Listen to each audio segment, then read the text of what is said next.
బంగాళాఖాతంలో తీవ్ర అల్పపీడనం కొనసాగుతుంది. రాబోయే 24 గంటల్లో ఇది ఉత్తర ఒడిశాతో పాటు జార్ఖండ్, ఛత్తీస్గఢ్ వైపుగా కదిలే ఛాన్స్ ఉందని ఏపీ వాతావరణ శాఖ తెలిపింది.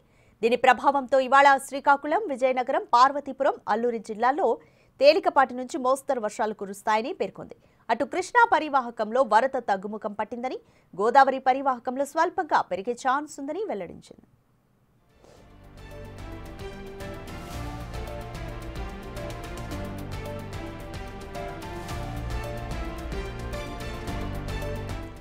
అటు తెలంగాణలో రాగల 4 రోజులు వర్షాలుంటాయని హైదరాబాద్ వాతావరణ కేంద్రం వెల్లడించింది.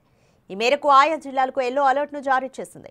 వాయువ్య బంగాళాఖాతంలో అల్పపీడనం కొనసాగుతుందని, ఉత్తర ఒడిశా తీరంలో కేంద్రీకృతమై ఉందని పేర్కొంది.